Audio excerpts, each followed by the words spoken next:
record. Yeah. Man, you supposed to be recording. You gotta cancel that. That's uncool.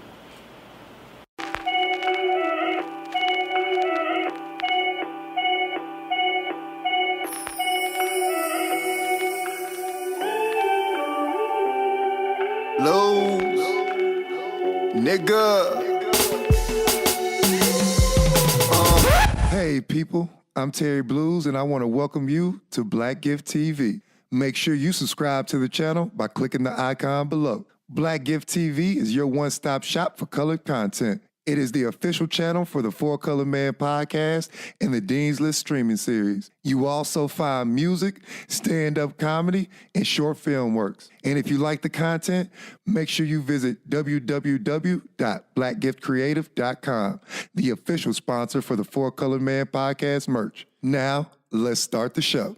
You are now about to witness the strength of street knowledge. Hey, what's good, people? And welcome back to the Four Colored Man podcast with your host, Terry Blues. Kings building kings through comedic and candid conversation. And I got a good friend with me in here today.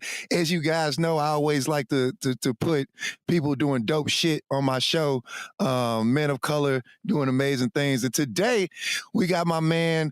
He's an artist, painter, comic book drawer, social influencer. My man does a lot of shit, man, and he's mad funny. I want to talk him into doing stand-up. But today we got in the building my man, Charles Gray. What's going on, my man? What up, okay? What up, what? Yo, what's good? Yo, man, like I said, like these are everybody I've had on the show thus far. It's just like dope people I've gotten to encounter, man. And today, Charles, like I said, he's an artist. He does. I think you do comic book art. You got the graphic tees I seen. Yeah, bro. Yeah, bro. And you also vlog. Yo, right. this nigga's mad funny, son. Hey, I appreciate it, man. bro. But don't let me. I'm not doing it justice. I'm gonna go ahead and let you run down your resume real quick. Hey, bet. Your boy's an artist, a painter. Been painting since I was a kid, get in trouble for drawing on the walls. You know, I got a black mama, so that wasn't cute. Yeah. I do little skits, try to be funny every now and then. You can catch me on Instagram, Art by Charles Gray. You catch me on YouTube. Just type in Charles Gray. I think I'm the top dude right now. Yeah, bro. I'm just trying to make the world a better place, brother. Yeah, man. Yo. I see what you be doing, man. And right now you still at UTA? Still at UTA, bro. Yeah. What year are you in now? Bruh, it's infinite. I'm gonna be 1,000%. I'm gonna be 1,000% honest right now, G. It's just cheaper to pay for a studio class than to pay rent at a studio. Oh shit. That's yeah. That's what I've been doing this for well over 10 years, G. Like I just looked at how rent costs, and I was like, bro, I'm not finna do that. If I could pay, a community college $100 for 4 months of studio space, or pay UTA, if you got your Pell Grant, $50 or $100 for not only you got studio space for 24 hours, you got security too.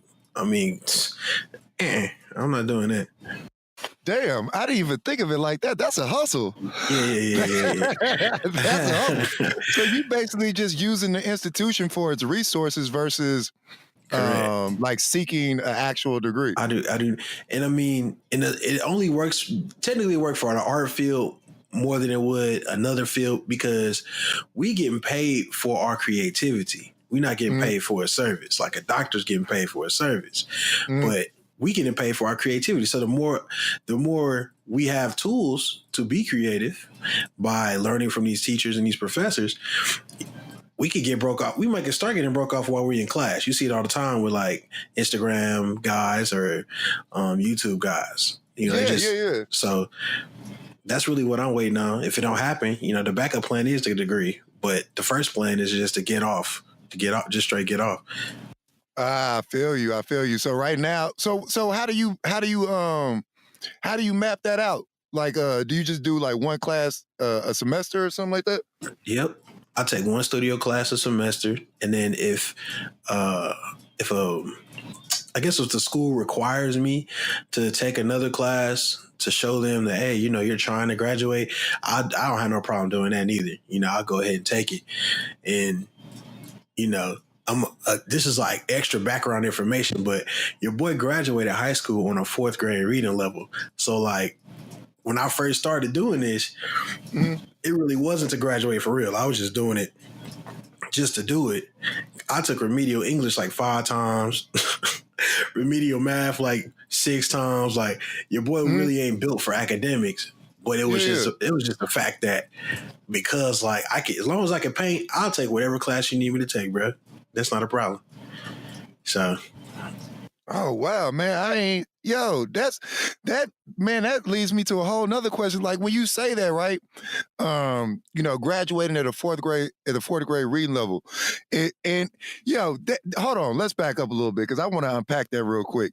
Because, like, in art, I'd say like you guys are like have a brilliant creative mind, right? To create the works that you've done. And I've seen some of that shit, you know what I mean? Like it's funny because the brothers was killing the game at UTA in the whole art department. Yes, sir. We was killing the game. Between Cedric, Spencer, you, and then in the film side, Yaki, me, fucking all that shit, man. Yeah, we was killing the game.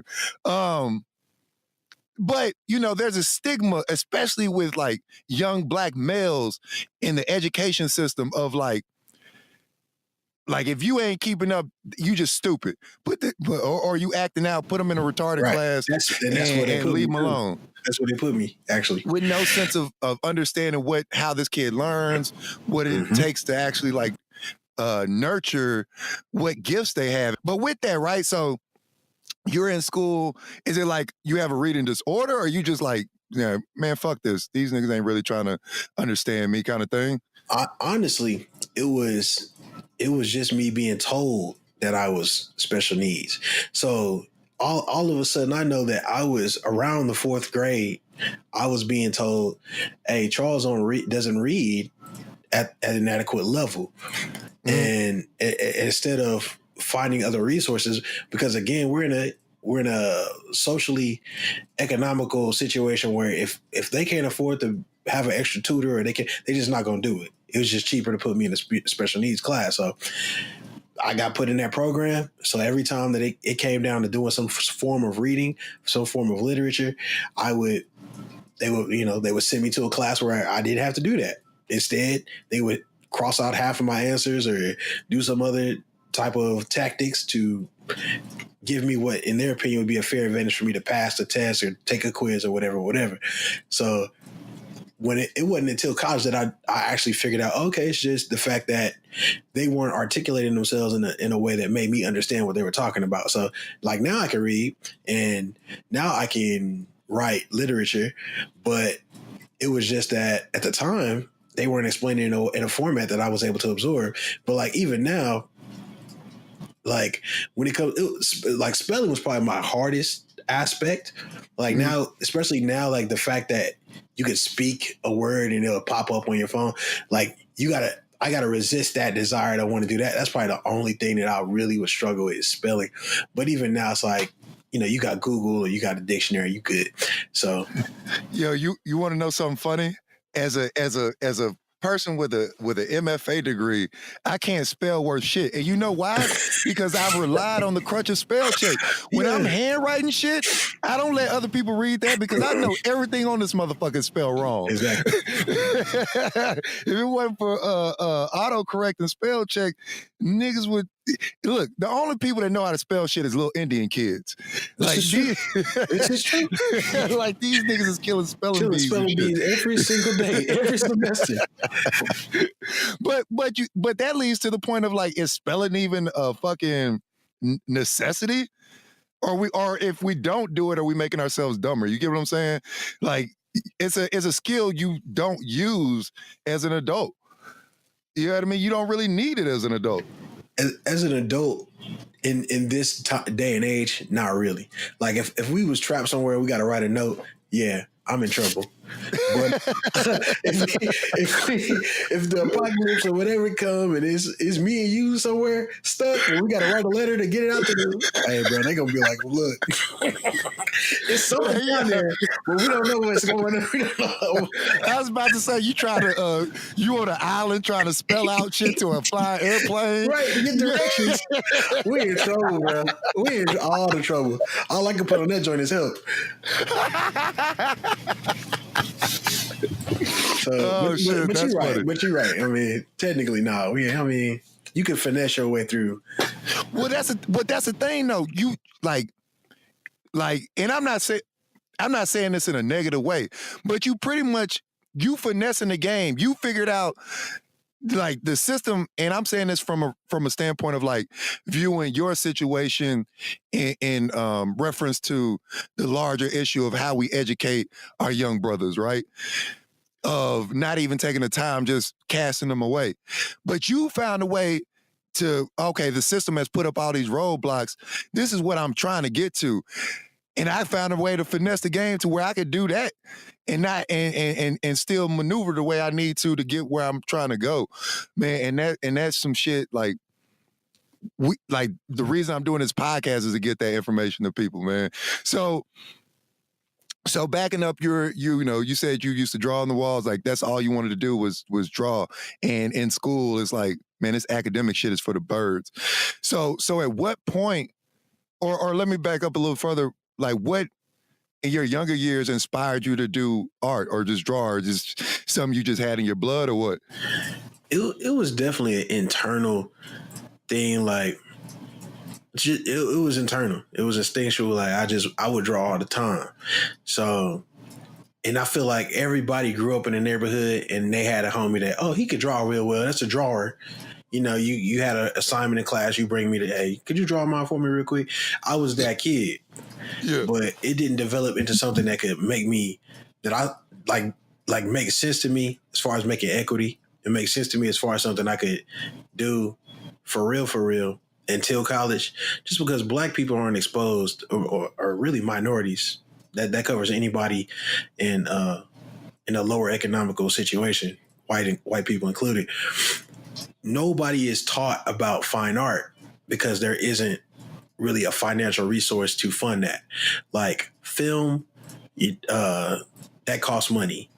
Painting, that costs money. Any form of a fine art gonna cost you money. Editing equipment costs money. Like it's nothing is cheap about a fine art scenario. So technically that's the first thing that goes in a lower economical school district is the art program. We gonna get that right up out of here, bro. You can't do no with no paint. You can't make money with no paint. That's typically, especially in a minority household. The easiest way to make money is knowing numbers. You need to, boy, you better learn your books and know your numbers. Yeah. Me and Spencer talked about that. Yeah, it was like the whole point of like, when you say you going to art school or you're trying to be an artist, especially in the Black community, it's like, nigga, but you gonna need a job though. Right. They gonna fry you up real nice. Yeah. Better get your doodle in the head. You better go on, man. so yeah, it was. But honestly, it was just something in my character, and in my character is like it was just I don't really understand how I even grew up the way I grew up in hindsight, because I didn't even play no sports. I'm 6'6". Yo, I'm 350 now. Yeah, you a big ass, like, this is a big ass nigga, man. That's the thing, like Spencer looks like M'Baku. I'm about 6'4", but I'm lanky.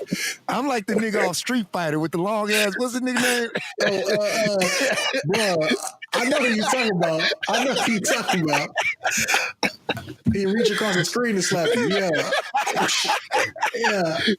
But when the first time I met you, I think I was going to the gym and you and Spencer were working out. And that's when he introduced me to you. I was like, damn, this is a big ass nigga, man.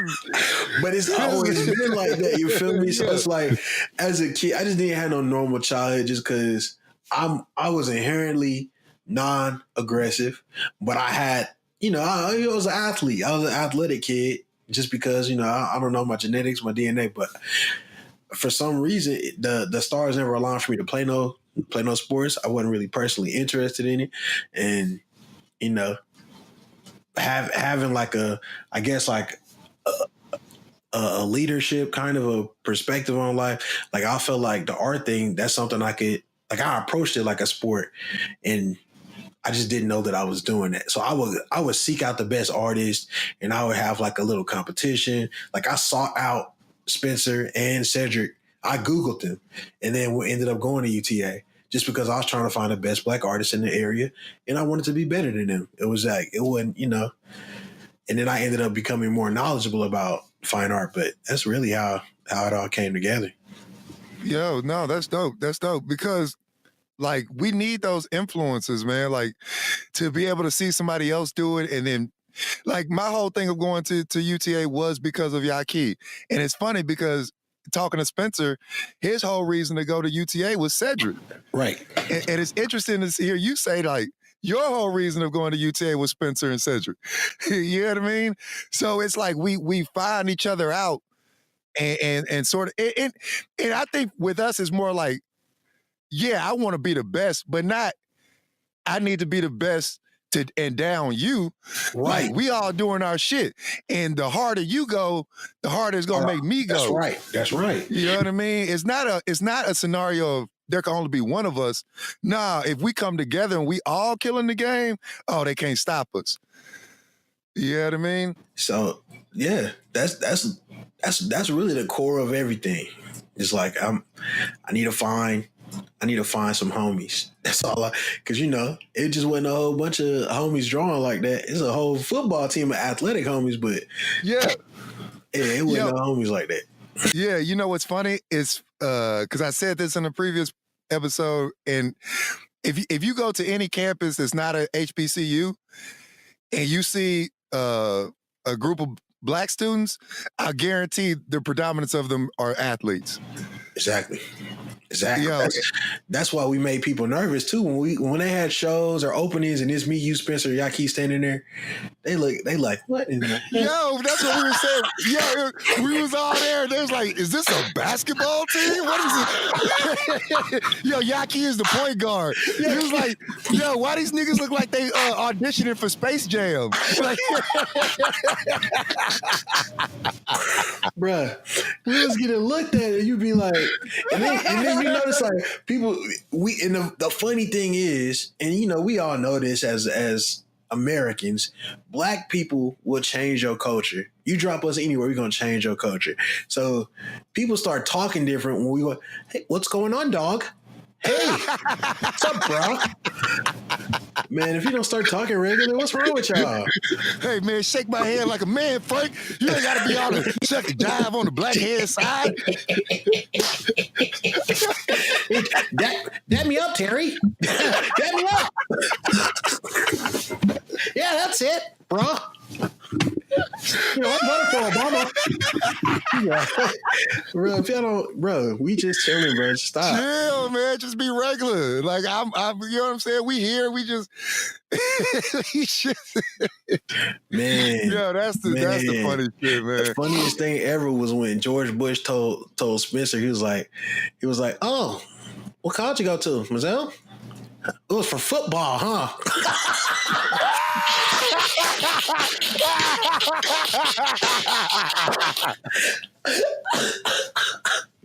Nigga, I was dying. It was for football, huh? Yo, the president of the United States, bro. The president of the United States told this nigga, oh, you went to Mizzou? You must have played football. God damn. The racism is deep. That's funny, though. It was great, bro. You know what the funny shit is? The time I've known Spencer, I didn't know that he played football until we did the episode of the podcast when he told me. Right. Because, yes, this is a big ass, like, this nigga is, yo, man, this nigga is like, he looked like an off-duty Avenger. Yo, I went to see Glass this weekend. This nigga looked like he could bust through a metal wall. You know what I mean? I'm pretty sure that nigga bends pipes in his spare time. but I seen this nigga and I just thought he like when I see this nigga, like, if I were to see him and not know him, I probably would have thought that. But knowing he was an artist, I was like, oh, because people automatically think I play basketball. Right. And you know what I mean? I didn't play in college or anything like that. I mean, I played while I was in the Army and I like to hoop and all these things. But people automatically assume that. So I was just like, oh, well, he's another brother like me who people just assume he's an athlete and he's actually a fucking artist. You know what I mean? And that nigga told me he played football. I was like, damn, I didn't want to make that assumption, but yeah, way to make the stereotype true. and I think he know that. So like he don't be wanting to put that out there though. Yeah. No, I think that's why. I think that's why. Because we all have that automatic assumption. You a big ass nigga. Oh, yeah. Niggas probably think you fucking Cowboys linebacker. Bro, every single day. If we had a camera and I could attach it to my eyeballs, bro, every single day, somebody when I leave the house in about 5-10 minutes, hey man, geez, Cowboys could have used you. Hey, bro, I understand, bro. I heard that. Been hearing that, G. Yeah, man. So, well, let me ask you this, right? Like, you know, in your childhood, you being so large, and you said you never really had an interest, and you just wanted to draw. Like, was there a push from like maybe I don't know, your parents or your family to get into sports? You know, because a lot of our community see that as our way out. You having that size, kind of being like, hey man, this art shit, I don't know what you trying to do with that. You gonna be broke drawing on the corner, nigga? You better put on some cleats. Man, all right. So I was raised single parent household. It was me, my mother, and my younger brother, and my father, low key, was an athlete. Played at TCU, you know, got awards and track star and all that stuff. So he was a full-fledged athlete, but he wasn't allowed to be around me. There was a situation where he tried to get custody of me. My mom got like, "Oh, this man is serious." So they just, you know, she wouldn't let him, you know, be around me like that. Because 110%, I'd have been at least got free college at the least. Yeah. You know, played professionally because he just got that's just how my dad, you know, when I was able to meet him when I was 18 and like now we the best of friends, but that's all he's about is sports, athletics. He made another son, and that boy probably playing sports right now as we speak. He somebody practice. So and to me that's probably like some higher power stuff. The fact that you got a dad that want to be around you, but for legal reasons can't, and that is an athlete, and you grow up the size of a professional athlete and don't, you know what I'm saying? That's, to me, I don't know. That's a higher power trying to push me into this art thing in my head. So I just kind of went with it. It was, you know, my mama didn't really care one way or another. She was just trying to feed her kids. She was like, look, y'all alive? Good, I'm gonna go to work. So, yo, man, that's interesting. If you don't mind me asking, like, what was the reason? Because here's why I asked this, right? Like, I have kids, and like at a point in time, like I was really into like coaching my kids playing sports. Now I'm not trying to like push them into the pros. Like that's a long shot. And I don't really care about what you do as an adult. I just want you to be busy, find whatever you're passionate about, and then we can foster that. I think in sports, you kind of learn like discipline and hard work and shit like that. And that may sound cliche, but I genuinely feel like that. 100% true. And then plus like that gives me the opportunity to bond with my kids. Like I loved when I was able to coach my daughter's team and be out there with my sons playing football. Even though now I'm really hesitant on the football thing just because of the whole CTE shit. I want him to be able to use his brain. Right. But in the sense of like wanting to be in my kid's life, but then kind of being hindered in doing that, mainly from their mother's perspective or whatever, or how she feels about me. But like, I think that's a little detrimental. Like, you know what I mean? Like, unless the nigga is like physically abusing some shit, right? You know what I mean, like that. Right. Then I don't understand what the like a father should be in his son's life. I got it when I was older. I got it. I understand, and I think as men, we see things linearly. We see things black and white. Like we think about, hey, I need to go to the store. I should probably get the car keys, get in a car, drive the car to the store. But the perspective of a female, she, you know, hey, I need to go to the store. Now she's thinking about clothes. Oh, what am I going to wear? So if I go to the store, somebody look at me, they don't think this, that. Like their whole perspective is, you know, completely different. So like when it comes to me and my dad, she's thinking about her, you know, how all of that happened, and, you know, him trying to get custody of me must mean that he thinks this about her and that she probably can't raise me in a specific kind of way and he could do a better job. And, you know, and from her side of it, knowing how my mom thinks, she probably was just trying what in her mind, the best version of what would be good for me.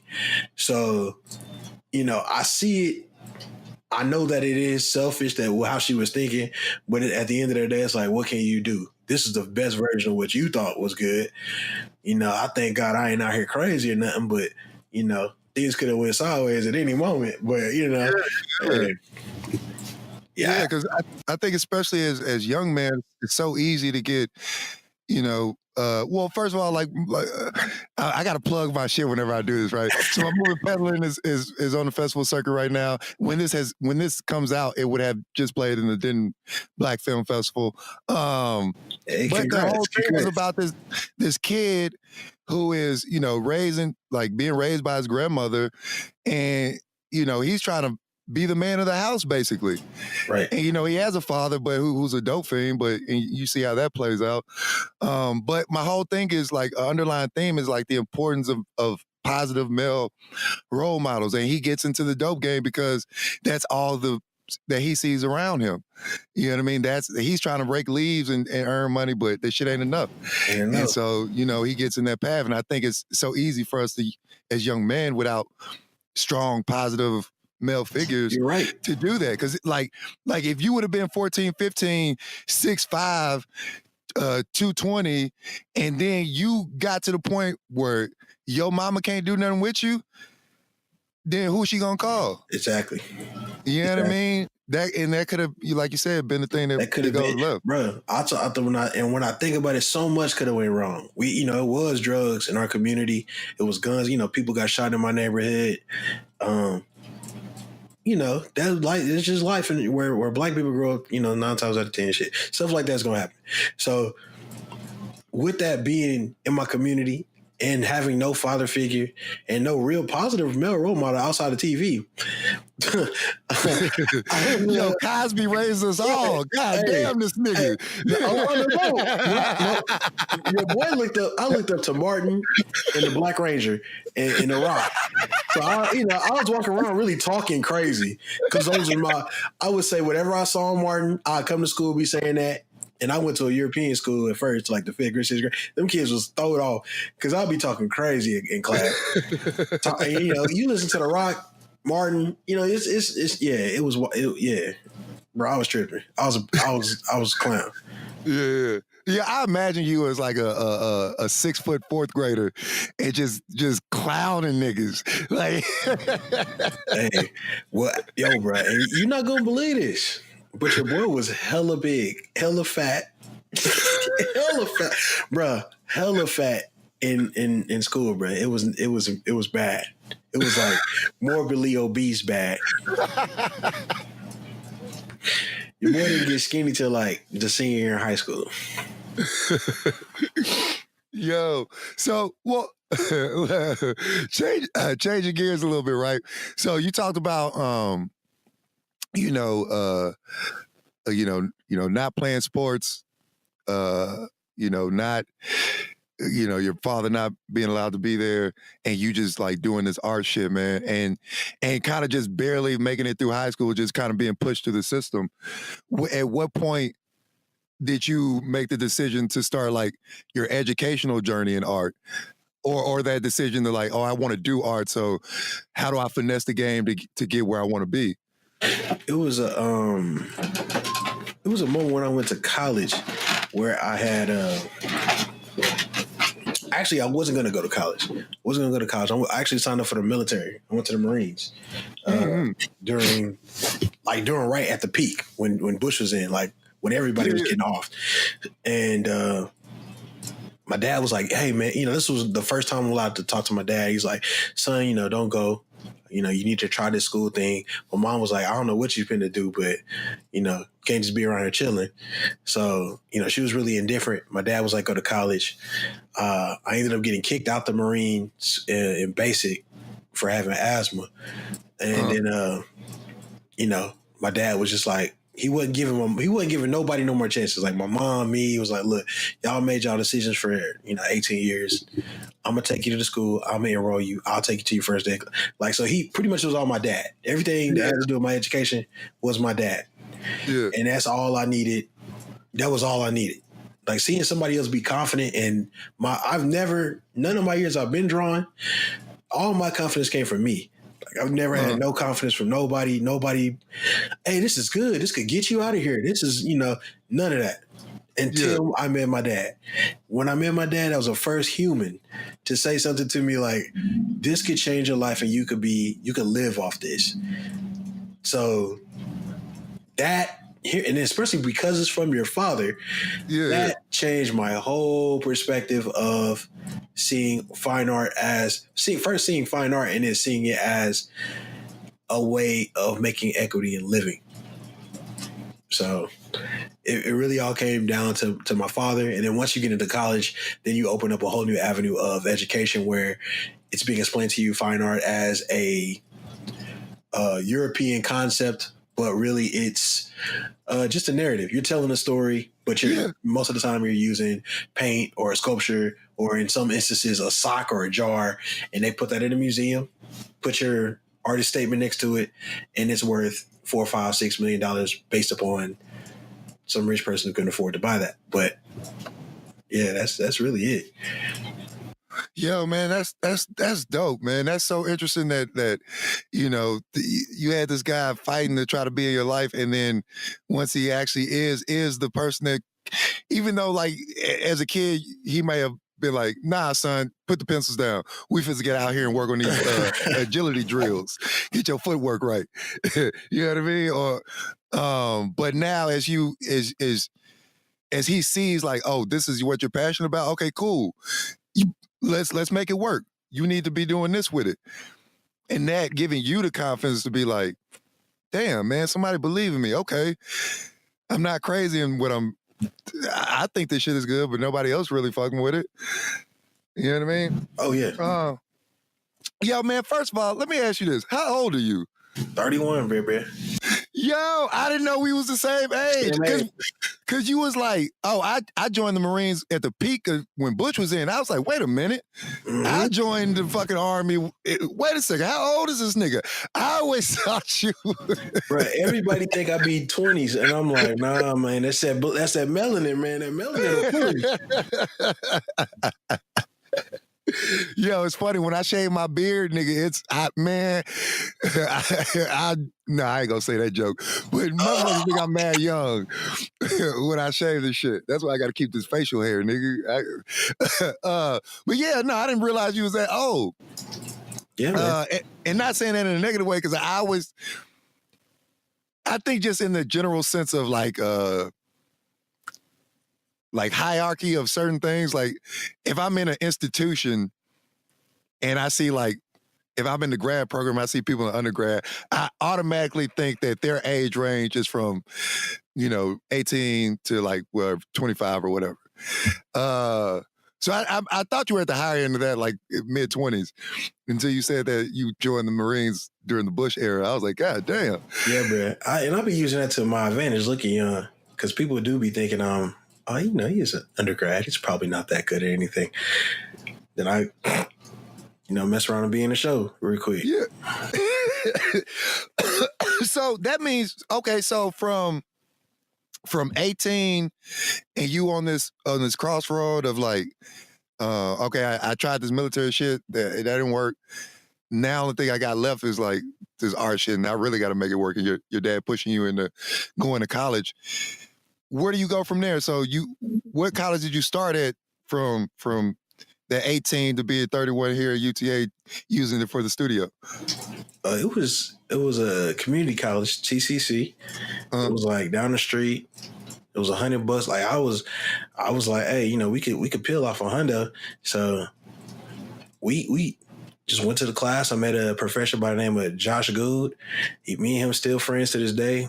And that was it. Once I met Josh as a professor, he was my navigation for the fine arts and learning about what it wasn't taught to us as kids, learning about fine arts and the rules, how to make money, really how to make work that makes money.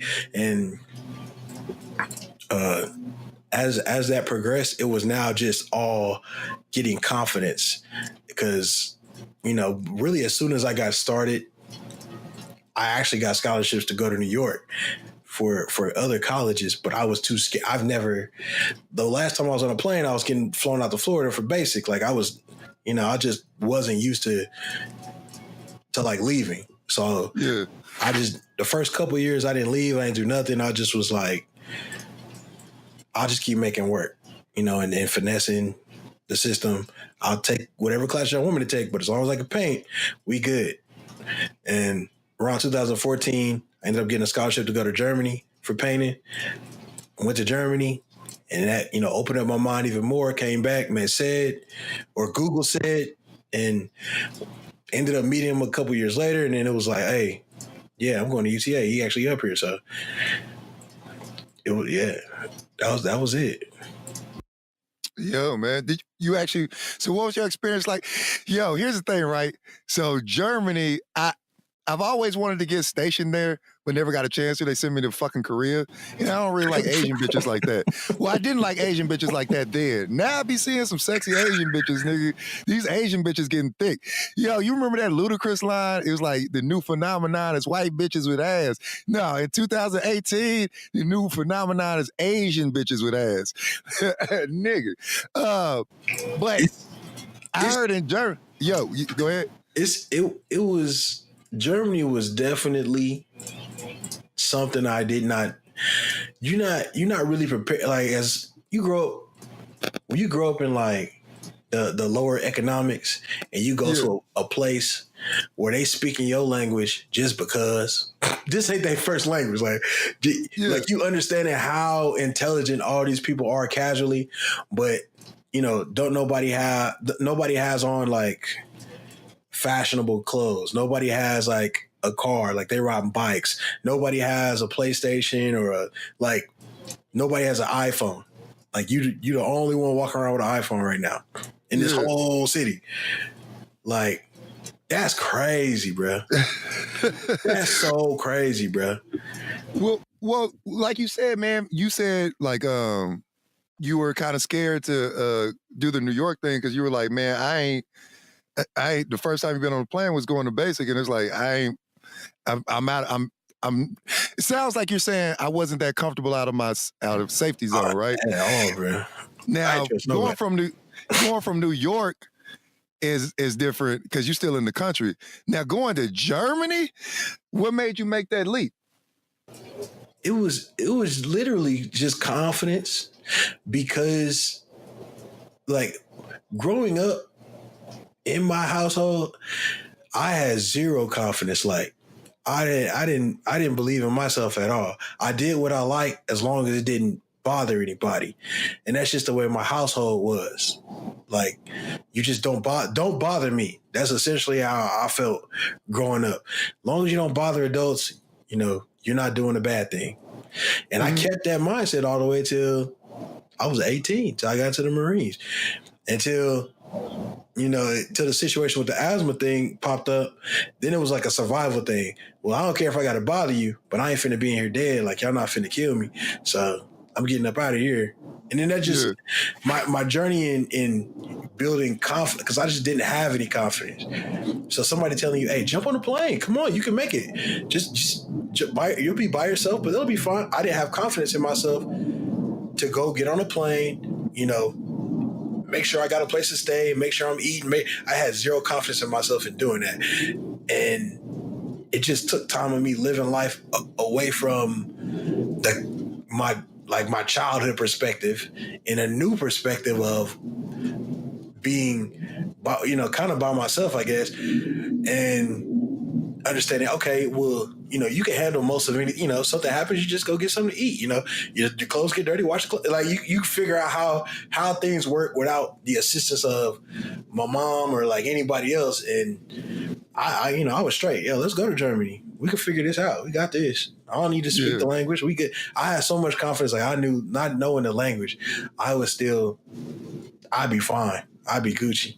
Yeah, man, that's dope. That's dope. That you like was it an instance that kind of finally either you realized or gave you that confidence, or was it just like over time you kind of just slowly built it and you was like, you know what, man, I could do this. You know what I mean? It was probably after losing the whole the New York joints, because I got the scholarships 2 years in a row, and seeing how people were responding to me, people who did not have to talk to me, like people who I Googled them and their faces and names popped up, like people I just like, oh man, y'all real. You don't have to be talking to me, bro.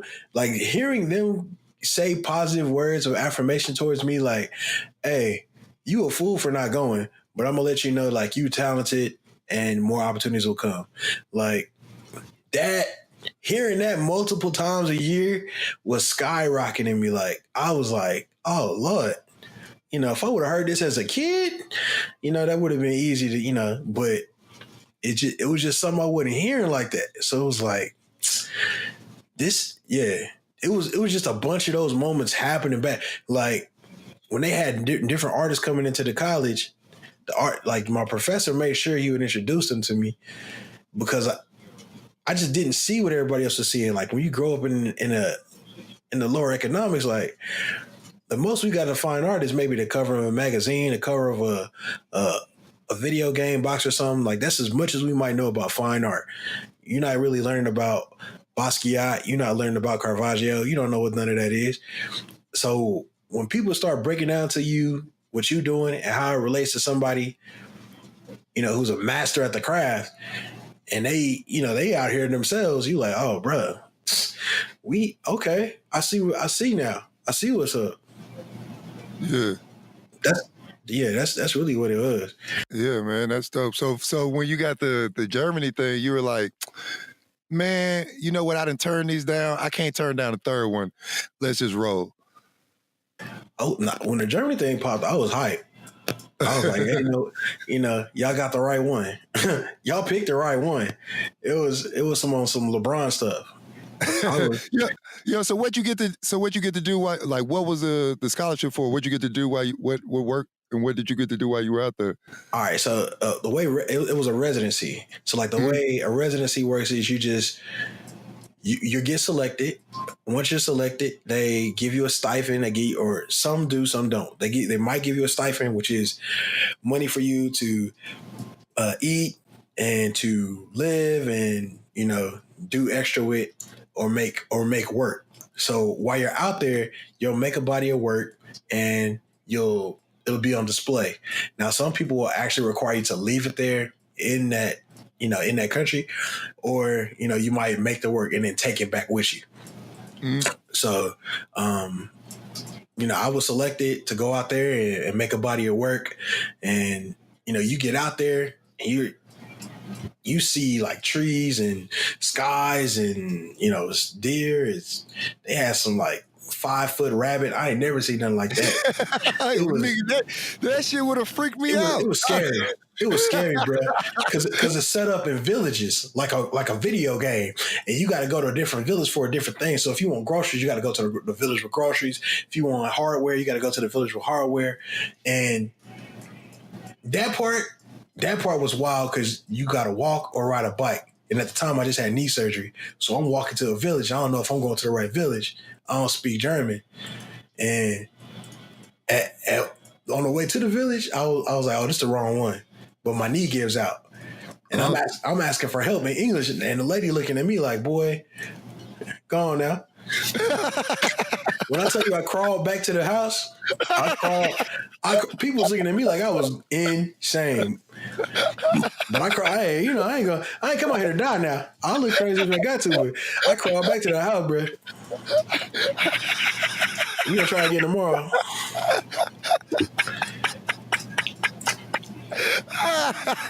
Yeah, bro. Germany was wild. That nigga said I crawled back to. Nigga said I ain't finna die. I look crazy, but shit.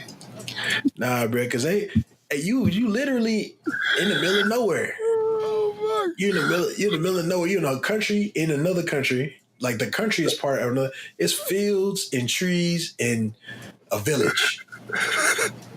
Some nigga named Hans looking at you. You don't know what's going on. Bro, I actually got into it. I couldn't find a village, so I said, I ain't gonna leave. Next time I'm leaving with a group. And we gonna ride a bike. I ain't walking. We go to the other village where it was at, where the actual grocery store was at. And my knee gave out again. So I was tired. I said, hey, y'all go without me, bro. I'll make it. I'm gonna figure it out. I got tired and laid down in this dude's yard.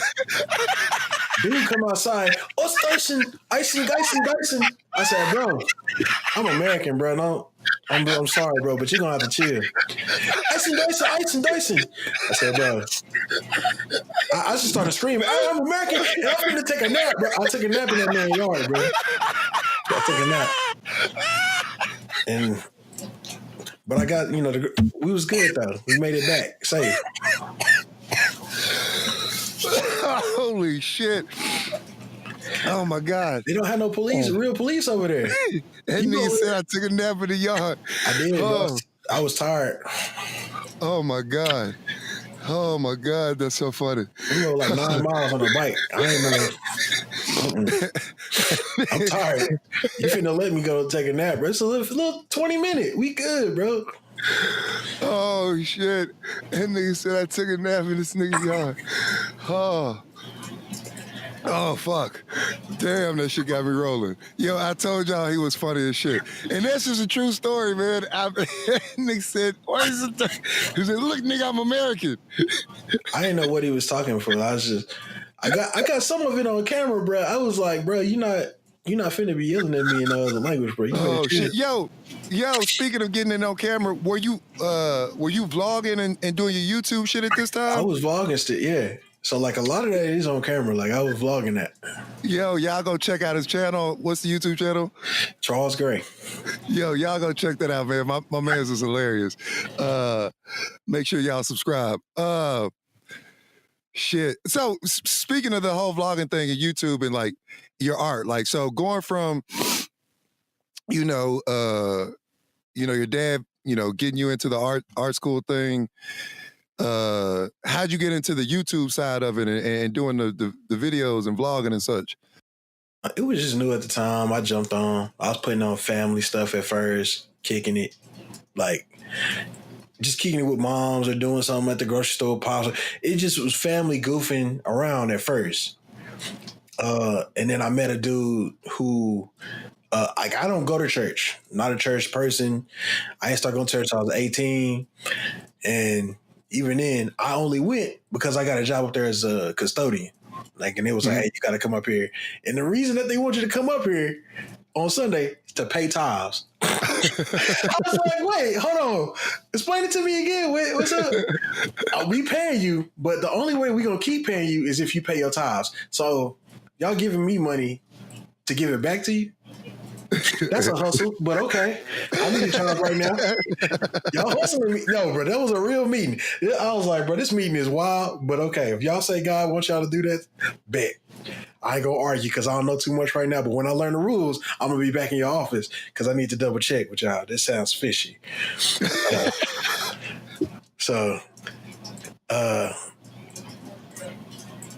Yeah. All right. So the video, my bad. So while I was up there, I met a cat who mimed. Thought that was weird because it's a clown in church. I just didn't get it. But homie was cold, and I was like, "Dang, this boy need to be on TV." So I got my camera, pulled my camera out, recorded him. Got 10,000 views. I'm doing that again. Record him again next month. 50,000 views. Record him again next month. 100. Cool, 100,000. We got 1 million now. We sitting at 4 million now on some of the videos. So it's Yeah, like, damn. right, didn't see that coming, brother. But the YouTube is, you're gonna, if you watching this, you go to the YouTube channel and say, how he got 88,000 subs but 200 views. Don't nobody come to see me though. They there to see the mime. That's how that joke really backfired. Yo, you know what's wild? I know exactly what you mean, because right now, as y'all watching this cartoon on YouTube,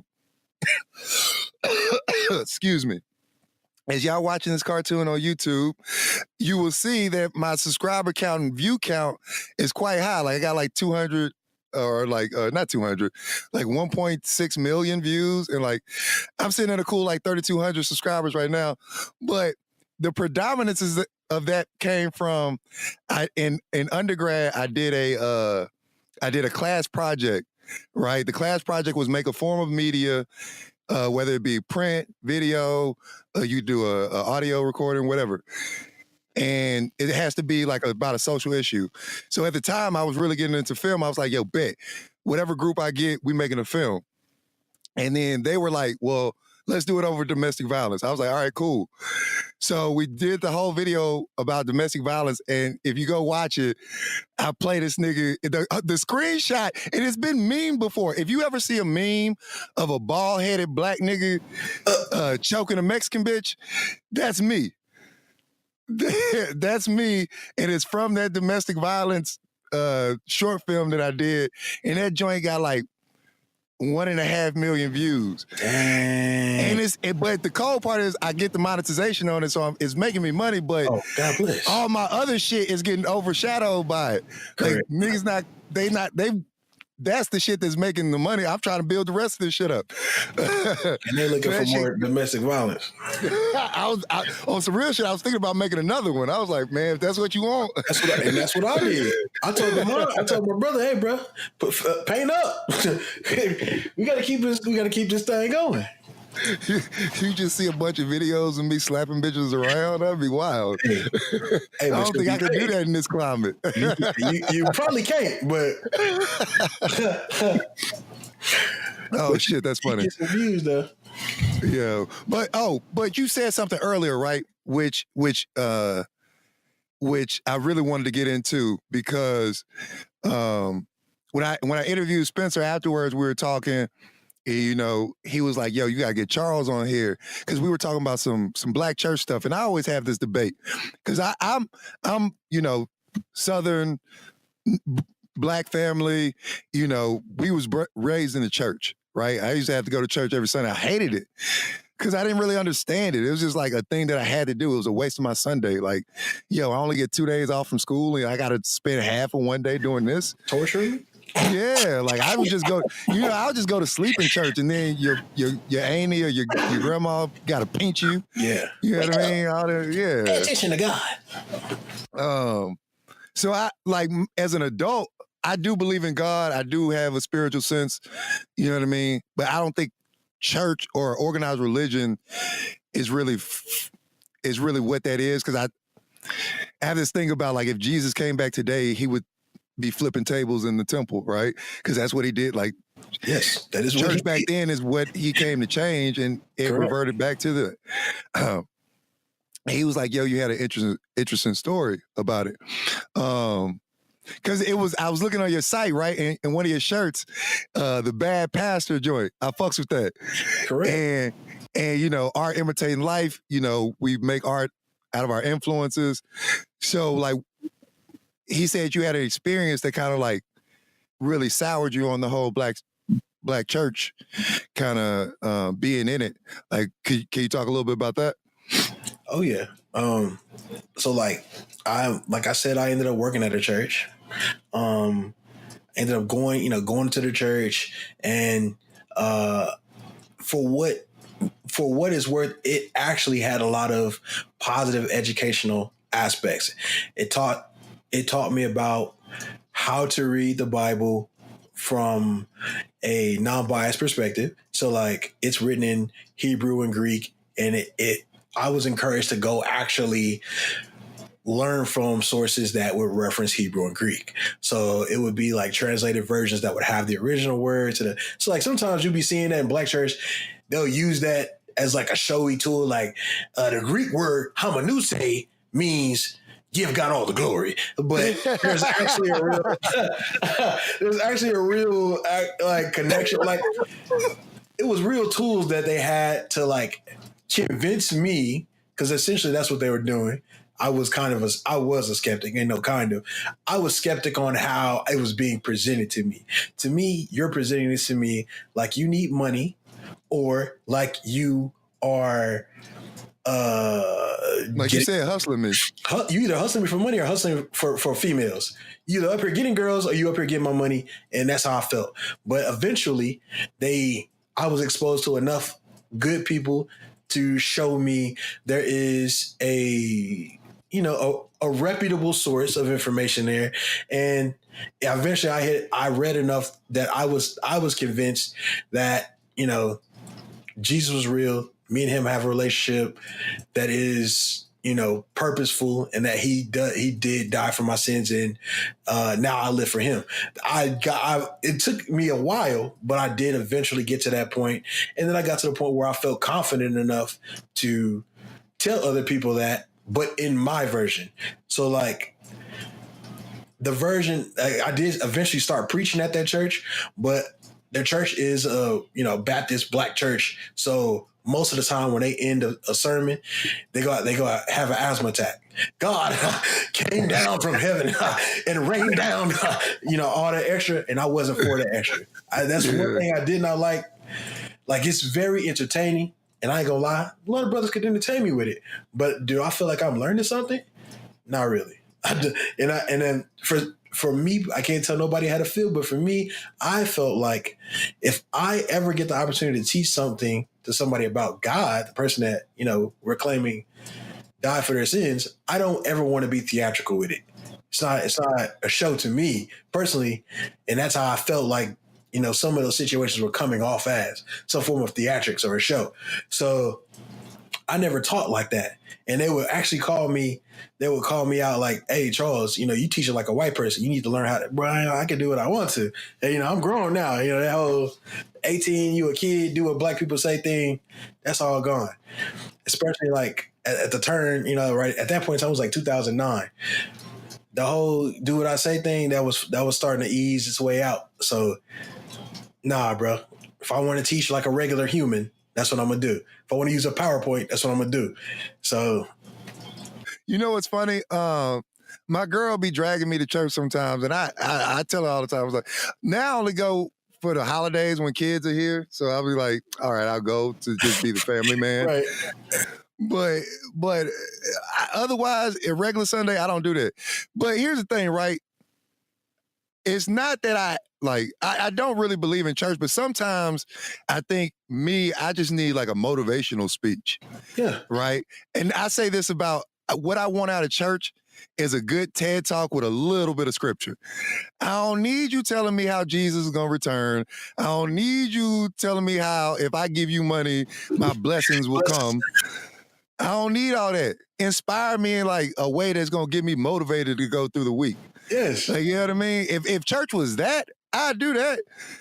Like, if you showed me a PowerPoint of how my spirit would increase if I just be a good person, I might be into that. If the percentages are here, right? And essentially it is a game. It's a game of percentages to a degree. Like, as far as like what you're saying, and technically the Bible is a big TED Talk. Like, Jesus was a big TED Talk. He would talk about life principles. And like, if you follow these principles, X, Y, or Z happen. Like, the only ethereal part of the Bible, like that's magical or otherworldly, was a part of him actually being killed and coming back to life. Like, he was the only one doing stuff like that. Hey, I can walk on water, but like I can do that. I ain't say nothing about you doing that. You magically getting money. You magically getting a Benz. Like, when people start doing that to me, now you're trying to get extra out the game. So, and that leads me to like the actual transgression of my situation. I would say around 2016-ish is when the leadership of the church I was going to, he he has previously, like growing up, even as a kid, before I started working for this church, I would hear rumors about him cheating on his wife. So, this is like elementary school. So that had to be over 10 years. You know what I'm saying? I was 24 probably at the time. So like I'm around 14 hearing that you cheating on your wife. So that's been a rumor since I've been a kid. When I was a custodian up there, I ended up quitting the job and giving it to my girlfriend. Mm-hmm. And I had just started preaching. That's like 2019. And me and her started having sex, but because I'm preaching and I'm trying to live what I'm preaching, and at the time I felt like, hey, I can't be engaging in sexual activity. I went to him, told him, hey, I'm having sex with my girl and I'm trying to eliminate that. So I'm not going to be picking her up from work and I'm not going to be up here, kicking it as much. And I just want you to know that if you see me, up here less. Yeah. He takes the information that I just gave him, goes to the girl while she's at work, while she's cleaning the chapel, walks into the chapel and says, hey, I heard you and Charles aren't together anymore and he's not meeting your needs sexually. And I'm here to meet those needs. Oh, shit. Right. Yeah. So she tells me this information and I don't know what to do. I'm like, bro, I don't even know what to do. Do I fight him? Like at the time in the area, a dude actually just killed a pastor for a similar situation. He beat him to death with a guitar. Oh, and God damn. Yeah, right. So, and I think future, like in the future, like I'm not trying to go to jail. I'm really not trying to kill a nigga. Like I'm really not trying to leave this church right now because I'm over a bunch of kids that don't have moms and dads, and like a kid who I know if I didn't feed him yesterday, he wasn't going to eat. Like if I get mad and leave, who's going to help these kids? Uh-huh. So I still stay up there till, like I said, like about 2016-ish is when it starts getting unbearable. Cause it's like now it gets to the point where people are at like what he's doing is not no more. It's not a rumor anymore. It's like people are asking me heads up, hey, do Pastor Brown be cheating on his wife or do Pastor Brown do X, Y, or Z? Mm-hmm. I'm not finna cover up for you. That's what I'm not gonna do. The answer is yes. So because I didn't want to be contradictory to the place that and if I'm saying that and I'm up here, technically I'm condoning that. That's essentially how people was looking at me after I would say yes. So I was like, bro, I can't keep going up here. That's just where we at with that. Now that it's gotten to this level, I can't do that. People asking you heads up in the street, I'm not finna be associated with a place like that. Yeah. I leave and start going to where I go now, which is like a non-denominational church is like a fancy way of saying like a mixed church, like black and white people. Yeah. Ain't no hooping. Homie preach like me. He, it's nice and chill with PowerPoints.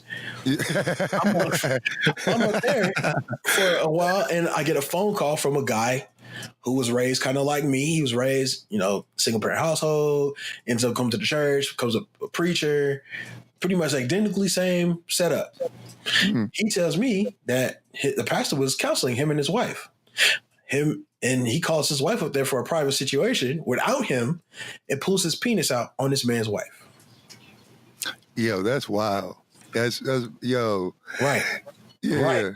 Yeah. So, and me and him are very similar. He don't want to go to jail. Yeah. He don't want to, do no criminal activities. Yeah. So he comes to me, tells me what happens, says he wants to make a video. We make the video and he tells his story. I tell my story. We put it on the internet and, he get about 5,000 views in a day. I get like 2,000 views in a day and it's really spreading. And the next thing I know is he calls me, tells me, hey bro, I'm about to take my video down. I'm like, wow, what's going on? He's like, I'm getting threatening phone calls. Mm-hmm. And some dude just drove up to my house while my girls were outside and said, are you Lance? And then sped off real quick. And, again, we're not here for violence. In the videos we made, all we were saying was, this is what's going on. If you're close enough to him, get him some help. And if you're in his community, try to sit him down. At the end of the video, we was like, hey, look, we're not saying that he can't even do things related to church. He can write a book, but he probably shouldn't be leading people if he got a sexual addiction. There's nothing wrong with having a sexual addiction. We're not here to belittle you or bash you, but just get him some help. That's all the videos were saying. We weren't aggressive. We weren't angry. We weren't mad. We were actually humanizing what it, at the end of the day, is, a pretty wild act. You out here wild, bro. Yeah. He gets threatened. Homie calls my mama. Now you start messing with, family, that's wild. Homie has a deacon who grew up with my mother since childhood. Called my mother on speakerphone, and she was like, "Oh, this don't sound like him. This don't sound like the person I grew up with. It sounds different." So she kind of figured the pastor was talking to him and telling him what to say. And essentially they were like, "Hey, we're going to call the DA and we're going to sue, Charles. And we just wanted to let you know." She was like, "I really don't know why you're calling me, because Charles is an adult. He's 30 years old. This actually has nothing to do with me. And, if that's what you feel like you need to do it."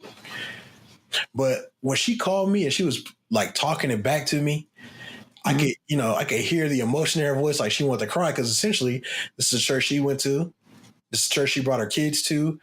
For her perspective, this is an intimate situation. And for somebody who, introduced you into your spiritual walk in life, to go as far as to talk about suing you is pretty, and then to use a childhood friend to deliver that message, that's pretty diabolical. And honestly, the man is very manipulative. I've seen him psychologically abuse people on a microphone on a Sunday, like room full of people.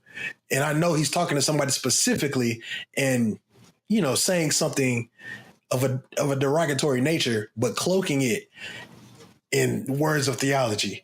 So, yeah, I know he was doing that to my mom. With what he did with that situation. So when I got off the phone with my mother, I was at the studio painting. This was last year. I got off the phone with my mother. I had to make a personal decision at that moment to, not be a criminal. Because essentially, like, you never know how you feel till your family gets threatened. We start trying to harm our family, you have entered a new territory of aggression. Like me and you, that's one thing. My mother, that's different. I was prepared to drive up there and fix it myself. On site, on some back in when you were a kid type stuff. Like, we could fix this today. Yeah. But at the end of the day, it was like, because I'm an artist, because I do have a gift of creativity, we can use this as a narrative to inform our community. Because, like, especially now with the R. Kelly situation, this is something that goes on in our community pretty much all the time. We've all grown up and known about an uncle, known about a pastor, known about a deacon who is either cheating on his wife or sleeping with kids or all. And, to be transparent, is other things along those other lines of kids that is going on up there that they was keeping a secret. Yeah. So it was like, with that information, it's like, we are doing more harm by being quiet than speaking out. So I make now I incorporate that into my artistic narrative. I'm trying to figure out the best way to like do that in an impactful way. But that's really been my, I still believe in Jesus. I still go to church, but and I'll go to a black church, but I do feel like the black church is formulated in a way for failure. And by failure, I mean for a person who's a predator to thrive and to flourish. Because in black church, you don't speak. In black church, you take orders. You don't ask questions. You pay attention to the man of God. The man of God is not to be questioned. You get what I'm saying? So it's like, if homie is out here wild, we'll never know because he's in charge. He got all the power, essentially. He's not to be questioned. So you got a person in charge who's sexual deviant, and I'm not trying to even make him. If you have a real life problem, we all got problems. We all got something. You either addicted to porn, you crackhead, you whatever. That's life. Stuff gonna happen like that. But if you that and you a pastor and you got access to people's pockets and you got access to vagina and you got unlimited power in your community, that's dangerous, bro. It is. It is. But you know what's interesting, man? Yo, first of all, let me tell you something. And I know you've heard this before, but that shit sound like a Greenleaf storyline if I ain't never heard one. Niggas is fucking niggas' girlfriends. Niggas is pulling their dicks out. Niggas is getting beat to death with guitars. Nigga, that shit is Empire meets Greenleaf like a motherfucker. And let me tell you something. Oprah, if you listening and I hear it, and I watch Greenleaf, goddammit. If I see this shit, yo, we about to get paid, my nigga. If I see a guitar. Yo, that shit's wild. But no, yo, that shit's a wild ass story because that's some man-to-man shit. Like, yo, you pulled your dick out on my wife, my nigga, like, and then you threaten my mom's like, oh, bro, like, you got to be handled. But it was a couple things that you said that I thought was interesting, and you brought it up yourself because you were like the whole R. Kelly thing, and when you were talking, that's what I was thinking in my mind, like the whole thing of you said like, nah, I can't be a part of this if I know this is going on, so I need to remove myself. And then you spoke out about it, and then it's like, oh, they tried to fucking silence you, right? Yes, no, they silenced both of us, essentially. So where does that like where do we as a people stop being like, yo, you know the shit's going on. You either remove yourself and don't condone it and let it just die off and nobody fuck with, like, alienate this person completely, or, you know, if you are fucking with it, you are condoning it, essentially, right? Like, if you were fucking with R. Kelly when you knew the nigga was doing what he was doing, you are essentially condoning it. But on a greater scale, aren't we all? Like, I have this debate in my mind, and I've been thinking about this a lot lately, right? I think about the black church, and people have this debate of like, well, why shouldn't black pastors be paid? You know what I mean? Like, why shouldn't they be able to have a Bentley, right? In these mega churches. My thing is this, right? Because they equate it to like, they're delivering a message that we're buying into.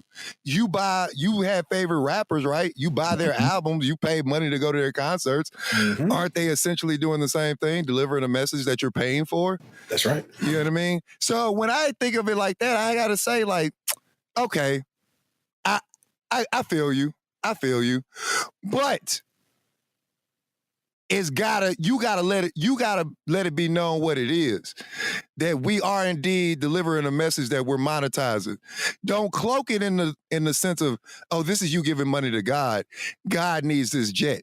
No, God don't need this jet. He doesn't. And when I think of paying tithes, I think of it like this. I don't think of tithes as giving money to 10% of what I earn to my church and saying like, I'm writing a check every week that gives you 10% of what I got paid that month. No. If we're giving to God, we're giving to the people. Like, you know what I mean? Me giving 10% back is like my energy.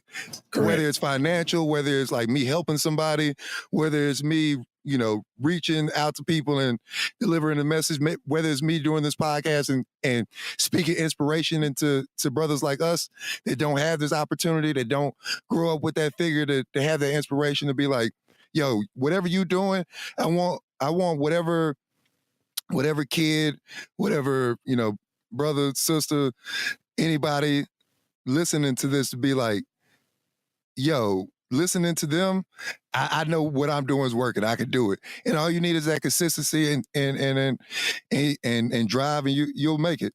And I kind of went on a rant. I forgot what I was talking about. Hey, but the first thing that you said about pastors and them having like Bentleys and Benz. Well, yeah, that's what I was about to get at, right? So they could be paid, but don't cloak it in the sense of this is for God.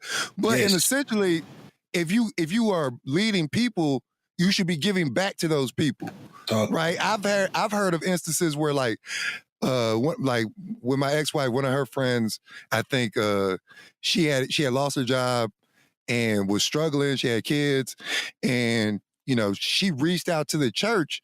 She had been paying, pay her tithes, all this. She lost her job, whatever. I guess kind of fell out, stopped going, but trying to get her stuff together. And she reached out to the church like, yo, I need help. I can't pay these bills, yada, yada, yada. And they were like, yeah, we give you $75. But when's the last time you paid your tithes? Let's see. You haven't paid your tithes in the past 19 weeks. So what's up with that? And I'm like, what? I'm like, yo. No, that's real. That's a real thing. Yeah. And like you're saying exactly what people get called out on now. Like that's all getting called out. I feel like personally, especially like going to a church that isn't built around that. Churches that are built on traditional perspectives of give me money so I can function and I might give you something back.